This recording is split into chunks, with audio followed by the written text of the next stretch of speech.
Magandang araw mga bata. Para sa ating unang araw, pakikipag-ugnayan sa mga taong may natatanging kondisyon. Ano ang nakikita ninyo sa mga larawan? Nakakita na ba kayo ng taong may ganitong kondisyon? Paano kaya natin sila kakausapin o pakikitunguhan? Ngayong araw, pag-aaralan natin ang tamang paraan ng pakikipag-ugnayan sa mga taong may natatanging kondisyon upang maipakita ang paggalang at pagtanggap. Sino ang mga taong may natatanging kondisyon? Sila ay mga tao na maaaring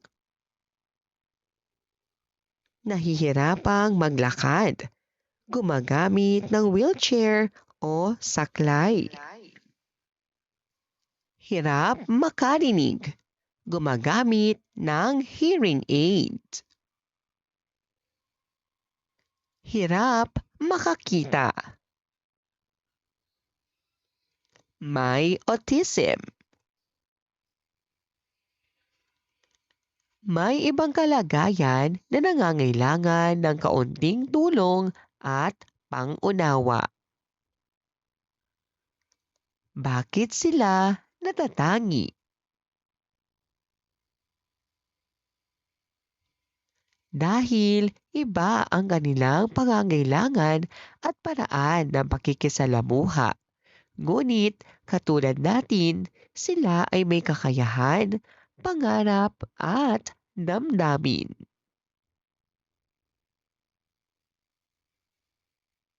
Mga paraan ng tamang pakikipag-ugnayan sa kanila. Magpakita ng paggalang. Batiin sila tulad ng ibang tao. Huwag pagtawanan o gawing biro ang kanilang kondisyon. Maging mahinahon at maunawain. Kung mabagal silang magsalita o kumilos, hintayin at unawain. Tumingin sa kanila habang nakikipag-usap upang ipakita ang respeto at pagpapakitang interesado ka sa ibinabahagi nila. Magtanong muna bago tumulong. Gusto mo bang tulungan kita? Huwag basta-basta hihila o hahawak. Tanggapin sila bilang bahagi ng ating komunidad. Makipaglaro o umupo sa tabi nila. Ipakita na sila ay kabilang at mahalaga. Ang bagong kamag-aral. Isang Lunes ng umaga, dumating sa Grade 3 Mabini ang bagong kamag-aral na si Miguel. Nakaupo siya sa isang wheelchair at may daladalang maliit na bag sa kanyang gilid. Tahimik ang klase. Hindi nila alam kung paano lalapitan si Miguel. Lumapit si Lara, ngumiti at nagsabi, "Hello Miguel, ako si Lara. Gusto mo bang sabay tayong kumain mamaya?" Ngumiti si Miguel. "Sige, salamat." Mahina niyang sagot. Sa recess, inalok ni Carlos si Miguel. "Gusto mo bang tumulong ako? Itulak ang wheelchair mo papunta sa kantin?" Pwede ba? Masayang tanong ni Miguel. Salamat. Lumipas ang mga araw, naging masaya si Miguel sa klase dahil tinanggap siya ng kanyang mga kaklase. Natutunan nila na hindi hadlang ang wheelchair para siya ay maging kaibigan. Naramdaman ni Miguel na siya ay kabilang at mahalaga. Sino ang bagong kamag-aral ng klase? Ano ang kondisyon ni Miguel? Ano ang ginawa ni Lara upang kausapin si Miguel? Paano naman tumulong si Carlo? Ano ang natutunan ng klase tungkol kay Miguel? Ang mga taong may natatanging kondisyon ay nararapat na tratuhin ng may paggalang, pag-unawa at pagtanggap.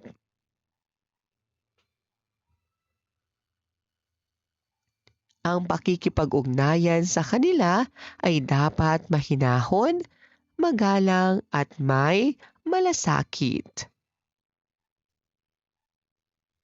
Kapag inagalang natin sila, nakatutulong tayo sa pagbuo ng isang mapayapa at magalang na komunidad. Gawin natin. Piliin ang letra ng tamang sagot. Ang taong gumagamit ng wheelchair ay dapat nating bago tumulong sa isang may kapansanan, dapat kapag ang kausap ay hirap makarinig, dapat kang ano ang tamang pagtrato sa mga taong may natatanging kondisyon? Ano ang dapat mong gawin kung hindi agad nakaintindi ang kaklase mong may natatanging kondisyon? Gawin natin. Isulat ang tama kung ang pahayag ay wasto at mali kung hindi.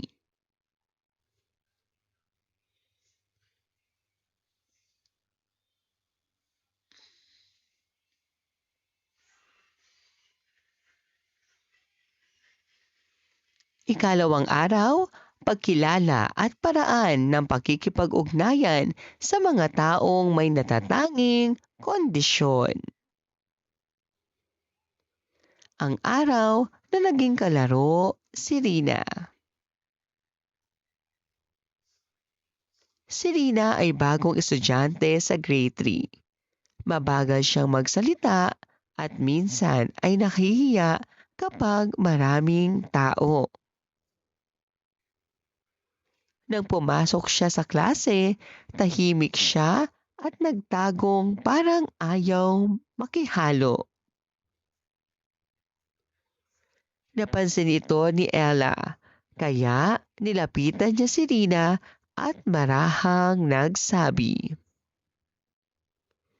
"Hello Rina, gusto mo bang dito ka umupo sa tabi ko?" Ngumiti si Rina at dahan-dahang tumango. Sa recess, inanyayahan ni Ella at ang kanyang mga kaibigan si Rina na mag-drawing. Hindi kailangan ng maraming salita, basta kasama siya, masaya na siya. Nang matapos ang araw, sinabi ni Rina, "Salamat sa pag-intindi." Simula noon, natuto ang klase na may iba't ibang paraan ng pakikipag-ugnayan. At kapag may paggalang at pagtanggap, nagiging madali ang pagkakaibigan. Ano ang kondisyon ni Rina? Paano siya tinulungan ni Ella? Bakit nahihiya si Rina noong una? Paano ipinakita ng mga kaklase na tinatanggap nila si Rina? Ano ang natutunan ng klase sa kwento? Bakit mahalaga ang paggalang at pagtanggap? Nakapagpapakita ito na lahat tayo ay pantay-pantay. Nagdudulot ito ng mabuting samahan at payapang komunidad. Mas nagiging masaya at komportable ang mga taong may natatanging kondisyon. May iba-ibang natatanging kondisyon ang tao at lahat sila ay dapat tratuhin ng may paggalang. Kapag nauunawaan at kinikilala natin sila bilang pantay, nagkakaroon ng pagtanggap at payapang pakikipagkapwa. Ang mabuting pakikipag-ugnayan ay nangangailangan ng pag-unawa, malasakit at kabutihan ng puso. Gawin natin. Piliin ang letra ng tamang sagot. Ano ang dapat gawin bago tumulong sa taong may natatanging kondisyon? Kapag mabagal magsalita ang kausap, dapat kang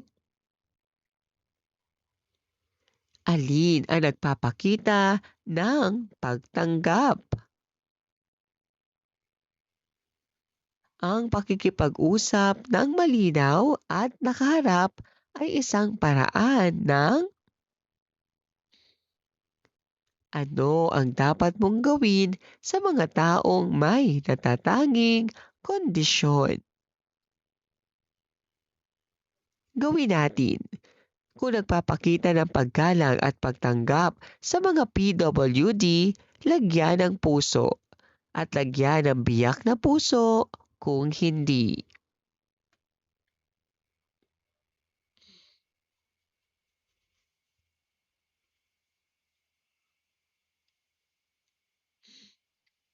Ikatlong araw, wastong paraan na makikipag-ugnayan sa mga taong may natatanging kondisyon. Si Kiko at ang bagong miyembro ng grupo.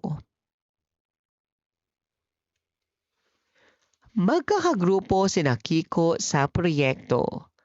May bago silang kasama, si Arman, isang batang mahina ang paningin. Habang gumagawa ang grupo, nahirapan si Arman basahin ang papel.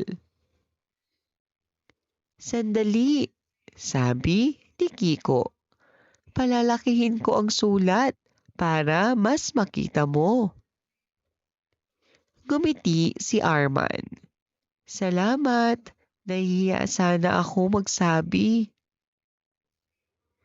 Sinabi ng isa pang kaklase, pwede kitang i-guide papunta sa mesa. At ang isa pa, ako ang babasa ng malakas sa instructions. Naging madali ang gawain dahil inangkop ng grupo ang kanilang pakikipag-ugnayan batay sa pangangailangan ni Arman. Umuwi si Arman ng masaya dahil nanamnaman niyang tinatanggap at iginagalang siya ng mga bagong kaibigan. Ano ang kondisyon ni Arman? Paano siya tinulungan ni Kiko? Ano ang ginawa ng mga kaklase upang maging madali ang gawain para kay Arman? Bakit mahalagang umangkop sa pakikipag-ugnayan? Ano ang naramdaman ni Arman sa huli? Mga wastong paraan ng pakikipag-ugnayan batay sa kalagayan. Kung nahihirapan siyang makarinig, tumapat sa kanya kapag nagsasalita. Magsalita ng malinaw. Gamitin ang mga senyas kung kailangan. Kung hirap siyang maglakad o may saklay o wheelchair, huwag biglang itulak. Magtanong bago tumulong. Iwasang harangan ang dinaraanan. Kung hirap siyang makakita, ilarawan ang paligid. Sabihing malinaw ang direksyon. Huwag siyang iwanan bigla. Kung mabilis siyang ma-overwhelm o naiingayan, kaunting salita lamang. Mahinahon at hindi biglaan. Irespeto ang espasyo niya. Kung mabagal magsalita o makipag-usap, maghantay ng mahinahon. Huwag pangunahan ang sagot. Huwag pagtawanan. May iba-ibang paraan ng pakikipag-ugnayan depende sa kalagayan ng tao. Ang tamang pakikitungo ay nangangailangan ng pag-unawa, pagtanggap at paggalang. Kapag alam natin ang kanilang pangangailangan, mas madali tayong makakabuo ng mapayapang ugnayan at pagkakaibigan. Gawin natin. Isulat ang tama kung ang pahayag ay westo at mali kung hindi.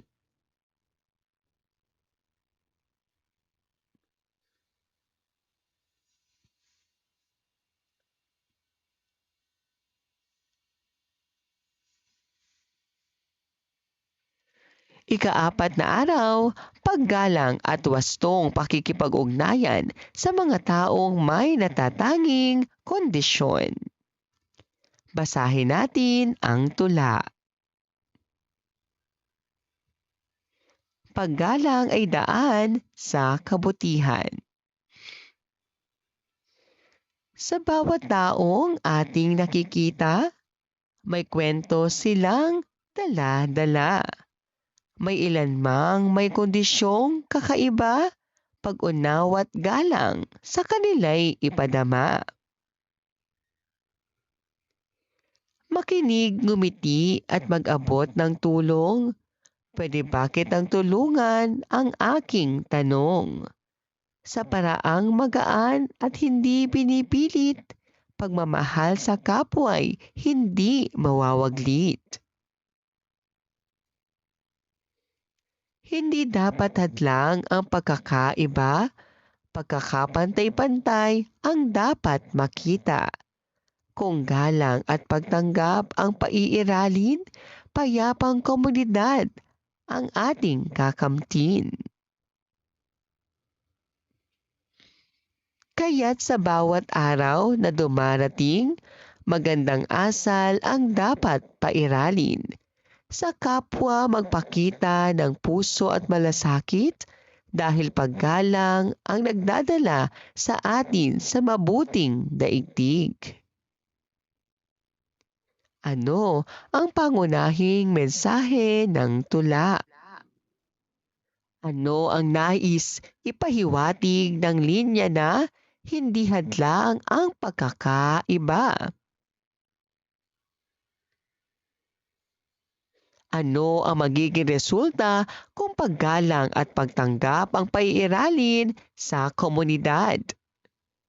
Paano mo maipapakita ang paggalang sa isang kaklase na may natatanging kondisyon? Ang pagiging magalang ay hindi lamang para sa mga taong katulad natin. Lalo itong mahalaga para sa mga taong may natatanging kondisyon.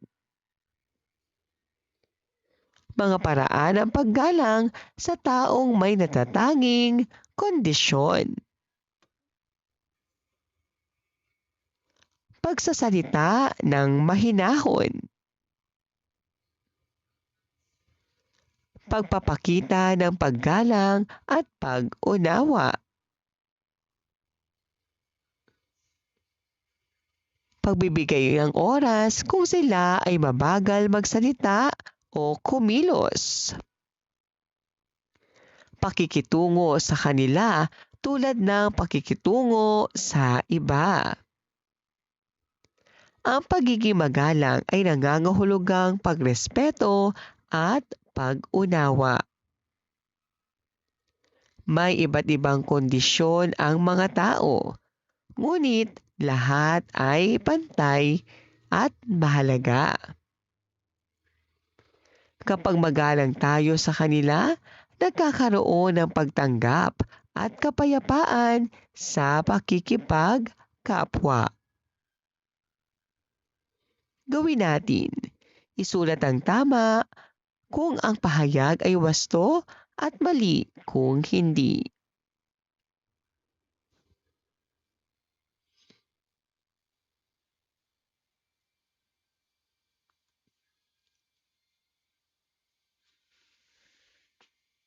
Maraming salamat po sa inyong panonood at pakikinig. Hanggang sa muling pag-aaral ng asignaturang GMRC. Paalam!